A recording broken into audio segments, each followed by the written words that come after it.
नमस्कार दोस्तों, आप देख रहे हैं द हिंद 24 न्यूज। मैं हूं आपके साथ एकांशा सोनी। चलिए नजर डालते हैं आज की मुख्य खबरों की ओर। विजयदशमी के दिन सिद्ध पीठ राज राजेश्वरी मंदिर में भक्तों की भारी भीड़ उमड़ी।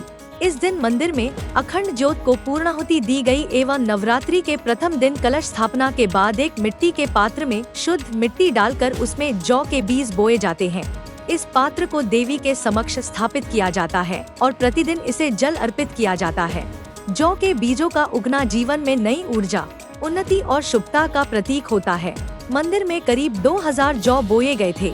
दशमी के दिन इन पूजा और यवांकुर की पूजा की गई। मां गंगे को जौ अर्पण करने के बाद उसे भक्तों में वितरित किया गया।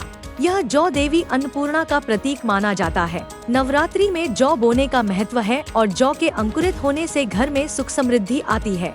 पौराणिक कथा के मुताबिक जब धरती पर दैत्यासुरों का अत्याचार बढ़ गया था, तब मां दुर्गा ने उनका संहार कर मानव जाति के जीवन की रक्षा की। कहा जाता है कि देवी दुर्गा और दैत्यों के संघर्ष के दौरान धरती लोक पर अकाल पैदा हो गया था। चारों तरफ सूखा ही सूखा था। देवी मां के द्वारा दैत्यों के संहार के बाद जब धरती फिर से हरी भरी हुई, तब सबसे पहले जौ उगे। इसलिए जौ को समृद्धि और उर्वरता का प्रतीक माना जाता है। प्रतिष्ठा से ही प्रार्थना करते हैं। क्रांति एक दिन होती है, तो जगदम्बा अभी क्रांति ही है। उनका आराधन हम लोग करके उनसे ही प्रार्थना करते हैं कि आप सबकी बुद्धि ठीक करें। और इसलिए हमारे अनुष्ठान आदि होते, इसलिए 6 महीने में नवरात्र, 2 गुप्त नवरात्र होते, 2 उदित नवरात्र होते हैं। तो ये शारदीय नवरात्र है। इसके बाद हम लोग दीपावली मनाएंगे, शरद पूर्णिमा मनाएंगे। तो सबके पीछे एक वैज्ञानिक आधार भी है। माँ बुद्धि ठीक करे, क्योंकि मन रूपेण संस्था नहीं कहा है, बुद्धि रूपेण संस्था कहा भगवती को। तो माँ जगदम्बा से ही हम लोग प्रार्थना करते हैं, तो वही बुद्धि फेर सकते हैं। और लिखा भी है, ज्ञानिनम अभी चेतांसी देवी भगवती हिता बलादा कृष्ण मोहाय महामाया प्रेक्षति। यानी ज्ञानियों के हृदय को भी बलात् खींचने वाली जगदम्बा है। उनसे ही हम लोग प्रार्थना कर रहे हैं कि हम लोग की परंपरा चली। पहले रावण भी हुआ, कंस हुआ। भगवान राम ने भी जब रावण को मारा तो इनका आराधन करके ही मारा। तो आज भी हम लोग वही भाव रख रहे हैं और पूजन कर रहे हैं। हमारे समाज के उत्थान के लिए क्या संदेश देना चाहिए? समाज के उत्थान के लिए अपने धर्म का पालन करे व्यक्ति तो निश्चित रूप से समाज का उत्थान होगा।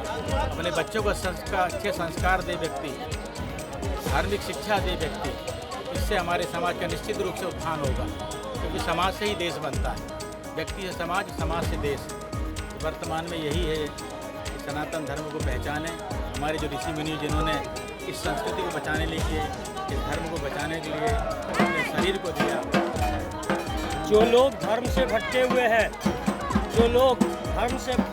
हैं, सनातन होने के बावजूद भी सनातन धर्म का पालन नहीं कर पा रहे हैं, उनके लिए क्या संदेश देना चाहेंगे? उसमें ऐसा कि राम के ज़माने में भी रावण था, वर्तमान में वही स्थिति है। तभी आपसे हमने कहा कि जगदम्बा से हम प्रार्थना करते हैं और उन लोगों से भी ये हम बोलते हैं कि अपने स्वरूप को पहचाने। बहुत बड़ी कृपा के मनुष्य जीवन मिला है, ये बार बार नहीं मिलता। और यही मनुष्य शरीर ही ऐसा जिससे आप धर्म करके आप मोक्ष को प्राप्त कर सकते हैं, जो हमारी सनातन धर्म की संस्कृति है। यही आसुरी बुद्धि नष्ट करके धीरे धीरे नशे से अपने आप को मुक्त करते हुए अगर समाज के प्रति, परिवार के प्रति, देश के प्रति सोचने लग जाए युवा वर्ग और जो भटके हुए लोग हैं, तो निश्चित रूप से उन्नति समाज की। भैया पहले आप पूछिए, बाद में हम पूछें। आज दशहरा के उपलक्ष्य में क्या क्या कार्यक्रम आयोजित किया गया? आज प्रातःकाल जगदम्बा का हम लोगों ने अर्चन किया। उसके बाद जो 9 दिन जवांकुर हम लोग उनका पूजन करते हैं। आज वो गंगा जी में ला के विसर्जन करते हैं। विसर्जन के बाद अभी जवांकुर जाएंगे, फिर भगवती के 1000 नाम से अर्चन होगा, फिर जैसे प्रसाद रूप में मिलेगा। और इनको श्री कहा जाता है। तो 6 महीने में नवरात्र होता है। 6 महीने के लिए इसको तिजोरी में रखे व्यक्ति, 6 महीने बाद फिर मतलब हमारे घर में हरियाली रहे, हरे भरे हम लोग रहे, इस भाव से पूजा होगा। कितना जन महिला था? कितना जन महिला था? हजारों की संख्या में बड़ी भावना, श्रद्धा से लोग आते हैं। तो सबकी भावनाओं की कदर करते हुए महिलाओं का सम्मान होता रहे, कुमारियों का सम्मान होता है, इस भाव से हम लोग उनको लेके आते हैं। और वैसे भी जगदम्बा का नाम है सुभाष से निरंतर प्रीता, सुभाषिनी के अर्चन में प्रीति रखने वाली।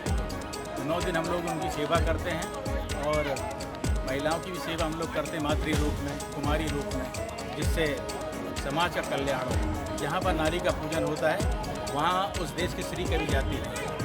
वर्तमान में जिस तरह ऐसे ही तमाम खबरों के लिए जुड़े रहिए द हिंद 24 न्यूज के साथ।